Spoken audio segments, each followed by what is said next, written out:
You don't need to be a tech person to care about cybersecurity.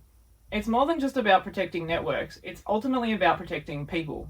The human factor in cybersecurity often gets neglected, and we are here to bridge that gap.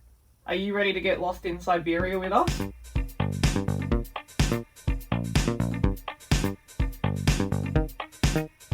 All right, welcome back to another episode of Lost in Siberia. We're your hosts, Annie May. And Annika? And today we've got a special guest on the show. So we've got Dr. Rachel Wood, who has a PhD in cyber psychology, which is a topic that we are yet to explore on the podcast. She is the founder of the AI Mental Health Collective, and she's also been featured in Time magazine and has been interviewed on the ABC. That's the US ABC, not to be confused with the Australian ABC channel.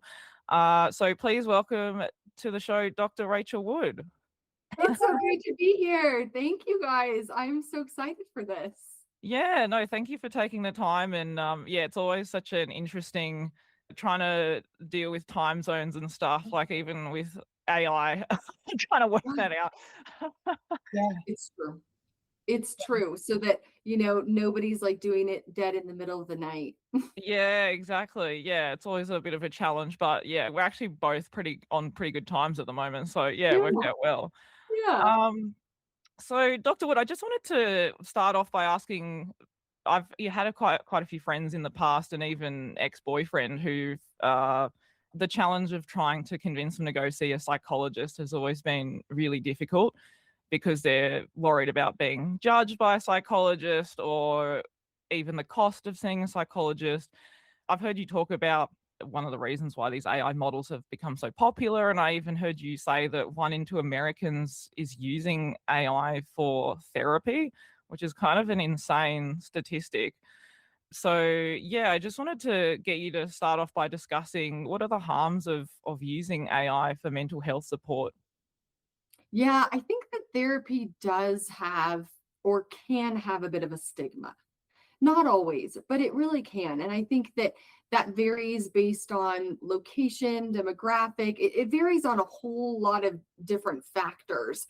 Like you said, Annie, the statistics are pretty interesting. Like, 800 million people use ChatGPT on a weekly basis. And then when you look at, there was a great report that came out last year from Copilot AI, which is Microsoft's AI. And out of their 33 million users, the words that they use, like Microsoft uses the words that most people are using their Copilot as a companion, like a trusted companion. That's the words that they use. So it's really interesting because we have, these general purpose models that we all know are not built for mental health support. They're kind of big box models that are built for task support and assistance and all those things. And yet, how are people using them? They're using them for therapy. They're using them for advice. They're using them for life coaching. They're using them for, planning their meals. They're using them romantically. So we have kind of these different categories of chatbots that are out there right now, and the general purpose ones are kind of the ones everybody knows about and here, like your Claude, your ChatGPT, your Gemini, all of that stuff, Perplexity. And then you have kind of your specialized fit for purpose models, and these are ones that can actually be built for mental health support, that have clinical undergirding and grounding and evidence-based and human oversight and all these really neat things. And then we have specific companions that are made mostly for kind of romantic relationship connection.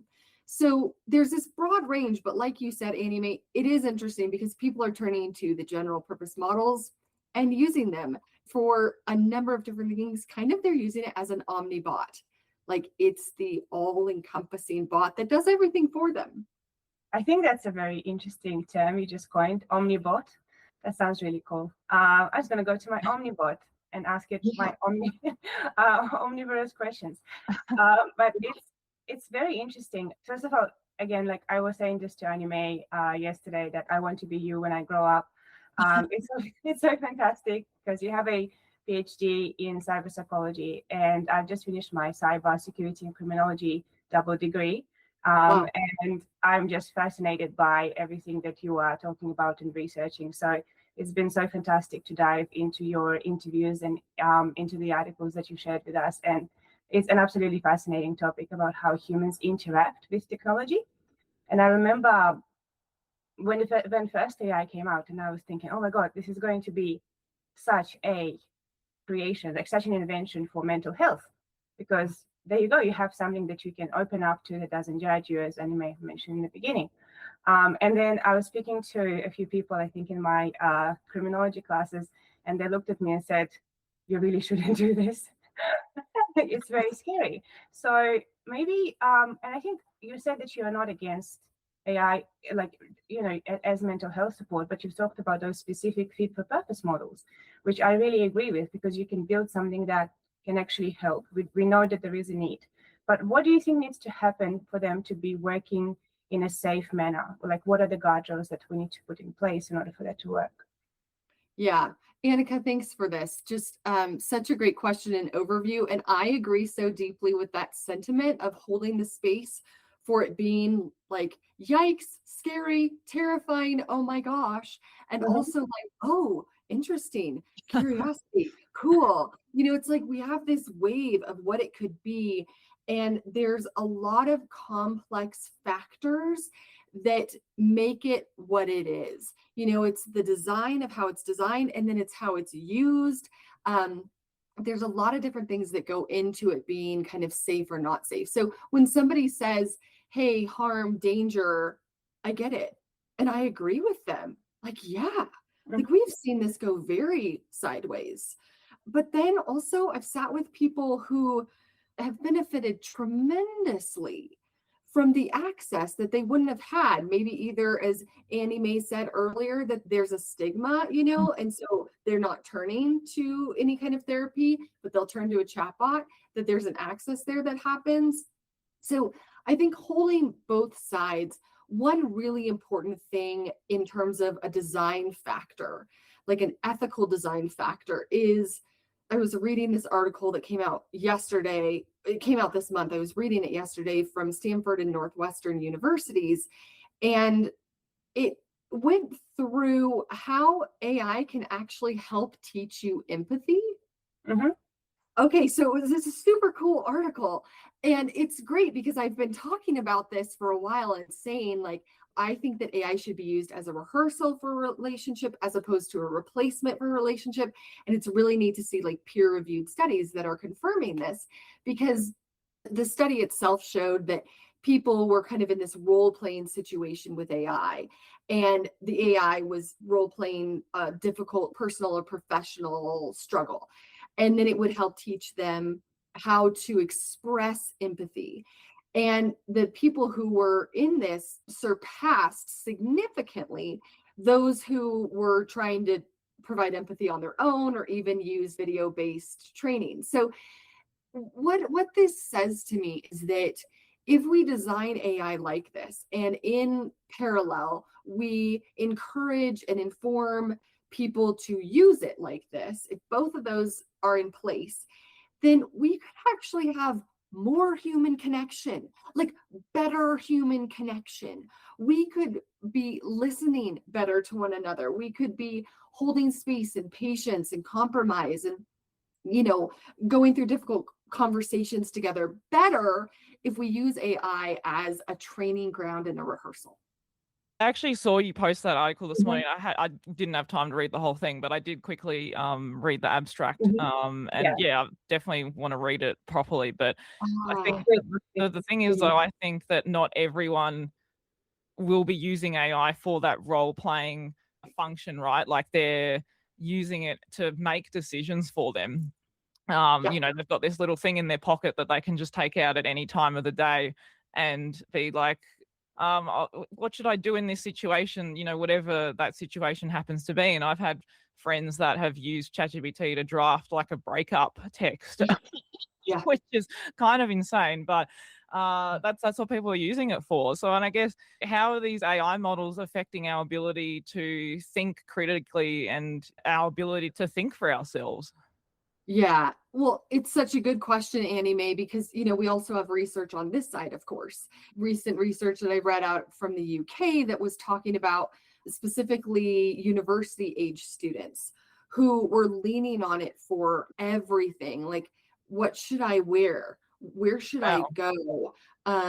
How do I respond to this DM from this boy that I like? One example in the study was even a student who was walking to campus and came across someone who was homeless. And she asked the AI, should I give this person money?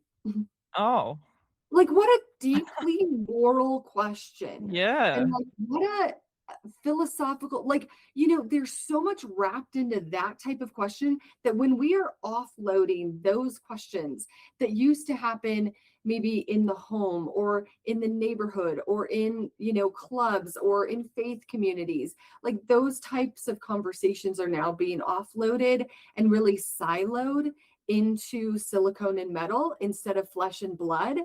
I think that there's a cognitive offloading, but there's also an emotional offloading that happens.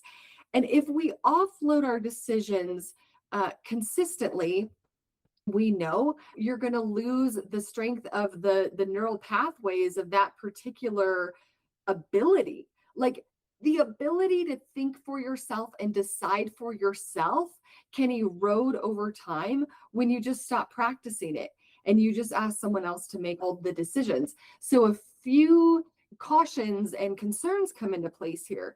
Number one, you're not learning to trust your own voice. You're not learning internal confidence. You're not learning that you have answers that you can figure out, to feel solid about who you are in the world and carve your own path, And so that's a harm. But also, what happens when they change the bot to 6.0? What happens when you lose your phone for a while? Like, what happens when you lose access and you're dependent on something else to make all your decisions for you? And then those are kind of on the individual level, but let's look up at a higher, like, collective societal level. When we are using a bot as an intermediary to mediate all of our exchanges, we have lost a lot. We have lost the beauty of failing with each other. Like, the beauty of me coming to you and not getting it right and failing and then having to come back after a rupture and having to repair because I'm like, oh, I really messed that up. Like, can we repair this together? There's so many difficult things that are beautiful in the human experience that if we whitewash those with an intermediary bot, we will make stale that which is truly vibrant and alive in the human experience. Wow, this is poetic.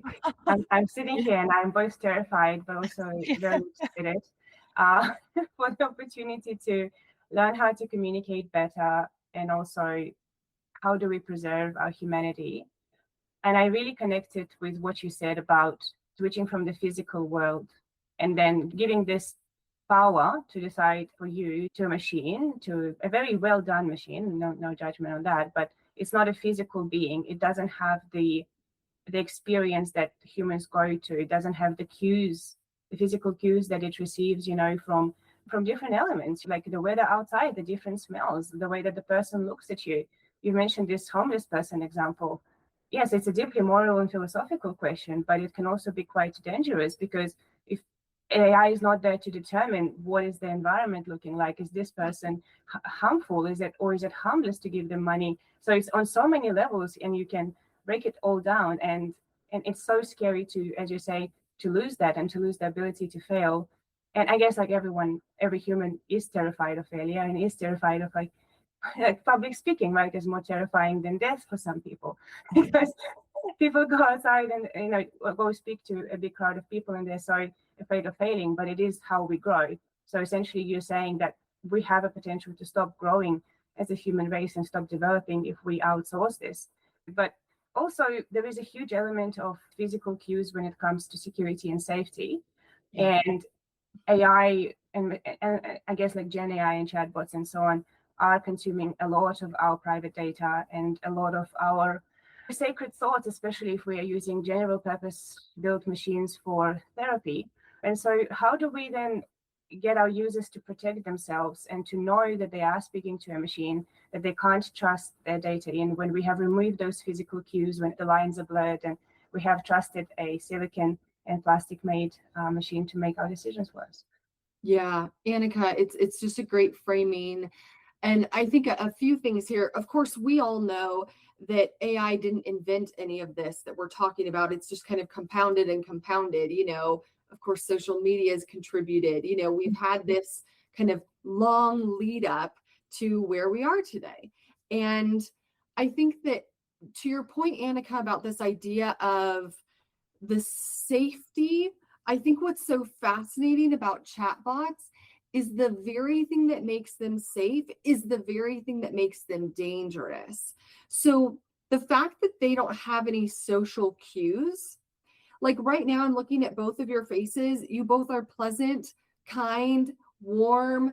I feel safe with both of you. You know what I mean? Like, we're having a wonderful conversation, and I can read that, even virtually can read that on both of you. And so that's safe. But let's say one of you, I don't know, flashed me a bad look or something, like I would read that and I might kind of like, kind of assess and do some internal processing on that. So everything that happens between us doesn't happen with a chat bot. And so in a way, that's what makes it so safe, is because there's no social status comparison, especially if you're younger. Like, there's also no kind of social harm that can happen. Like, if you do something embarrassing in a social situation, like, you may be afraid that it could continue with you. Like, there's no fear of that, because the bot will either not remember, you could tell it not to remember, So like, but those are the things that make us connect to one another, which is reading in between the lines. And so it feels safe that the AI doesn't give any social cues. And that's why we drop our defenses and literally just merge with it. We just kind of become like, oh, I'm so safe here, because there's none of those threat detection markers that are raising cues for us. Yeah. I'm pretty sure I didn't answer any question there, but that was just some thought on it. I think you did answer it in a way, because you're saying it's dissolving boundaries. And so for the users who are interacting with chatbots, remember that you are interacting with something that is not a human being, that does not have necessarily your best interest in mind as well. It does not have feelings. It does not know you. And at the end of the day, you need maybe reminders. I think in one of your interviews, you said, like, if we had reminders every 3 hours and so on for people, that they are interacting with a machine and not a like Netflix. Yeah. Yeah. Okay. Yeah. So two things there. Like, the first is having reminders. So on the design side, like, there's a bill out of New York that actually says that every 3 hours, a companion has to say this isn't, which 3 hours kind of seems like a long time, right? But there's the design side of reminders, but also not overly anthropomizing in design, the way you build the chatbot. But then I think the other sticking point here is kind of raising awareness with how people engage with it. And the thing is, it's not as easy as just saying, hey, put it down and go into real life.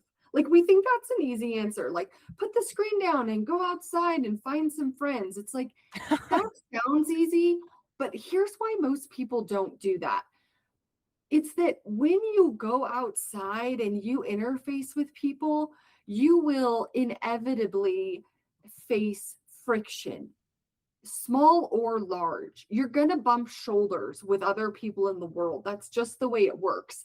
And that is uncomfortable. And most people aren't prepared or confident to navigate friction.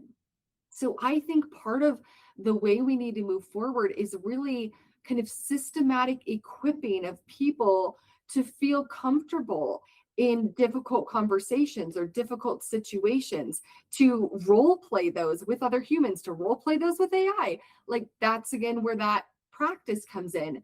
But it's not just telling somebody to go out, go be with people. It's like there's a reason they're not going out to be with people. And so let's find and pinpoint that reason and then equip them and support them and, get them ready to be able to feel confident in social situations. I kind of get that because sometimes if I'm at home for too many days in a row or something, and then I go to a social event, I'm like, people. But I'm also a very social person, so I love being around people because I get so like energized off. Well, Yeah. if they're people that energize me, not so much like obviously there's people who drain me too, but Yeah. but that's why that human connection is so important. We saw during COVID, so many people were forced to not go out. Like we couldn't go outside, we couldn't socialize, we couldn't see anyone. And I know how much that impacted me, but I felt so much worse for people who were supposed to be graduating high school, graduating university, and like they couldn't go to these graduation ceremonies and they couldn't be with their friends to like celebrate these big, massive achievements. And I've heard you mention that Gen Zs, they kind of like this hybrid model of therapy where they go see the human, but in between they use a chatbot or an AI companion to basically help them day to day, but then they still have that human connection. So is there like a danger that someone would be like, oh, okay, well, the chatbot kind of does 90% as it goes on. Maybe they spend more time on them. They're like, oh, I don't really see the value of like spending this much money to go see a human. Is there that kind of issue that they could just fully then just rely on the AI? Yeah, I think that there's a spectrum here in which, you can kind of move from just normal maybe AI usage into kind of escalating usage into some problematic usage and dependence, and that has to be really looked at and assessed for. I speak a lot to therapists in this world and how we can really be preparing and ready for holding space for this in a clinical space. And I think that it's just a reality at this point. Like, we're not even talking future. I know we all know this, but like, we're not talking about like this is coming. It's like we're in this reality right now. And so most people, even if you're not specifically turning to a chatbot for like mental health support, that chatbot is like talking to you like a human, right? It is. That's just the way that it's designed. And so people already have a relationship with it, whether they think they do or not. I like to say that I think all AI is relational. Like it is. Not all AI, but like generative AI chatbots. AI is a huge umbrella. So I think that it is something to be aware of. There's also some recent research that came out of the Rhythm Project on young people and how young people actually, the biggest buffer for them in a good way, the biggest buffer for them to not fall into overdependence with chatbots is not the quantity of the relationships, but the quality. So if they have people in their life, humans that they feel they can truly trust, that truly hear them and see them and know them and are for them and get them, that is the biggest protective factor for them. So I think it's, again, going back to teaching and equipping people with the skills to build really meaningful, rich, meaty, deep, hearty relationships. So in this case, there is then so much more work to do for licensed counselors, for psychologists, right? Because we hear it all the time on the media, and it's like fear mongering and creating moral panic. AI is going to come and take all of our jobs. And I'm like, I can't wait. Can it wash my dishes? Can it, clean my house?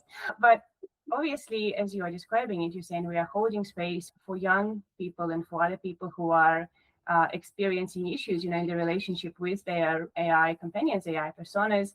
We are learning about cyber psychology. We're learning about psychology online. So in your opinion, and I don't think it's true, but in your opinion, is AI coming to get your job anytime soon?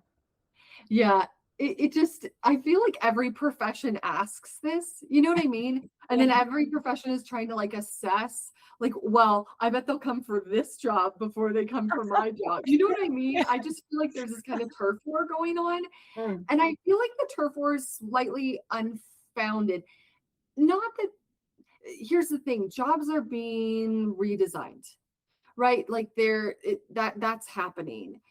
But I think that especially for, people who are kind of in the mental health support area, our field is swamped with need. Like there's not enough anywhere. There's not enough clinicians for people who need mental health support. So we're already like understaffed globally for what's needed. And then you look that there's a lot of people who will never come to a mental health professional, even if there were enough of them, even if they, maybe didn't have to even pay for it.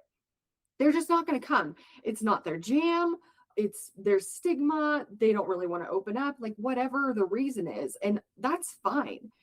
But a chatbot is an accessible way for them to get support, people who would never walk into an office and sit on a couch. And so I think there's a benefit there. Now, there's a huge caveat with this. I'm not saying these people should go talk to some general purpose big box chatbot. I'm saying that these specialized, fit for purpose, mental health specific chatbots that have safeguards and guidelines and guardrails and human oversight, like that can be a fit. And part of the stories I've heard, you guys, are like people who will say something to a chatbot that maybe they've never said out loud. Like maybe they're holding something that they held for decades. And it's like they've never been able to say it, and then they say it to a chatbot. And the chatbot doesn't judge them, and it doesn't look at them weird or anything. And they just conquered a big milestone by saying something out loud. Well, that's a step in being able to go say it to a human. So it's a bridge. It can be used as a bridge to then, not that they even have to go see a therapist. It's like go talk to a friend or a neighbor, or these third spaces of society that are kind of dwindling. We need to buff those back up. Yeah, no, I totally agree. I think like more broadly in the kind of healthcare space, and I use the example, unfortunately one of my cats unfortunately passed away a couple of weeks ago, but I actually uploaded a photo of her to, I think it was Gemini, because I thought something was wrong. And it was kind of almost like that initial, is something wrong? Should I take it to the vet? And like, I think if I hadn't have asked Gemini, I may not have gone as fast as I had. So I uploaded this photo. Gemini was like, yeah, I think she has like breathing difficulties. You should take her to the vet immediately. And so I was like, oh my God, okay, I'm going to take her to the vet. Turns out the issue she had was not breathing difficulties, but it was bad.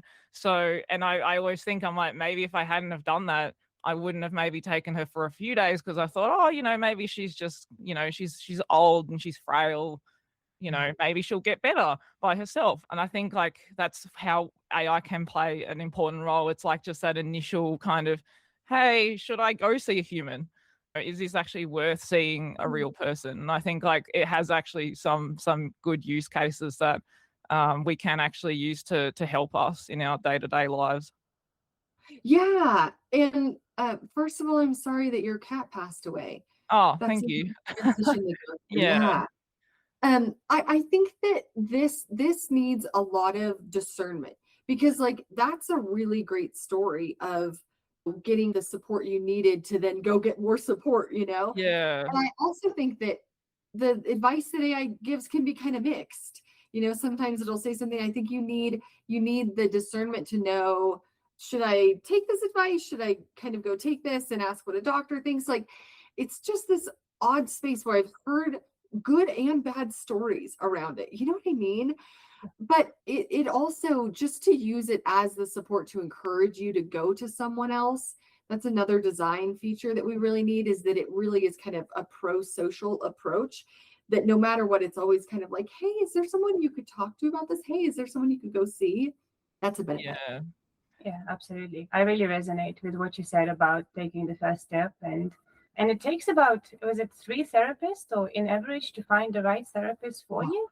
And when you are coming from a diverse community, whether it's a neurodiverse community, whether you are younger and you are not gelling with, another therapist that may be older, you're feeling judged. There is a lot of people that gender is a big factor, religion is a big factor, and it can all be very traumatizing. And opening up to Gen AI can definitely be very helpful. This is why for me, I was so positive about it, because it definitely helped me open up about like, having an eating disorder, and something that I have never said, to another person, or suspected. And I couldn't say it to my therapist because at the time that I was seeing, because she would just go at me and be like, back in my day, we didn't have eating disorders, because, things like that. So I do really resonate with that. But I'm also cautious of the time that we are coming to. And Dr. Wood, maybe we'll give you an opportunity to also talk about the AI Mental Health Collective. Yeah. Yeah, thanks for sharing that, Annika. I really appreciate you kind of putting out there your own experience of, being able to, that's exactly what I'm talking about. Like, say something and get some initial feedback from a chatbot that then bolsters you to take another step. Like that's a really neat use case for it, and I think that we're seeing a lot of positive things like that. So the AI Mental Health Collective is this just fantastic group that is a community of a lot of clinicians, so a lot of therapists. We have, psychiatrists, psychologists, social workers, counselors, this whole realm. And we also have builders in the AI space. So the purpose of the collective is kind of multifaceted. First of all, obviously, as a clinician myself, I really like to talk about what are the implications of this within clinical practice. So how do we prep and prepare for that? And then also, we do a lot of cross-discipline dialogue and collaboration so that builders can be talking to mental health experts and really be talking about what are the safeguards that we need? What is important here? How do we do this ethically? And getting out of silos and bringing these voices together, everybody who cares about AI and mental health. So that's the community itself, and it's a real joy. Yeah. Yeah, cool. I think that cross-discipline, man, we need more than cybersecurity because it's just everyone's, like you said, everyone's just in their little silos. No one knows what the other people are doing. Like policy people refer to us as technical groups. Like, I don't even know what that means. Yeah, it definitely needs to be more, we need the academics plus the cyber people plus the policy people plus people who work in government, people working private, just like all types of people. Yeah. Well, thank you so much for taking the time to chat to us today. It's been a really interesting conversation. So yeah, I've really enjoyed it. Yeah, you guys, this has been awesome. Thank you for your questions and your thoughts and your just overall thoughts in this area. I love these conversations. I'm really honored that you invited me to come on. So thank you. No worries. Thank you. Yeah, it was very enjoyable for us as well. I am starstruck. I'm just sitting here like, I can't, the best time ever. Yeah. I'm actually in the US in a couple of weeks, actually. I won't be going to Colorado, but I'm going through like Utah and then to California. So yeah. Wow. Beautiful. That'll be really nice. Yeah, it'd be nice. I'm looking forward to getting outside and talking to people. Totally. All right. Well, thank you everyone as well for tuning into this episode of Lost in Siberia. And we will get you next time. Bye.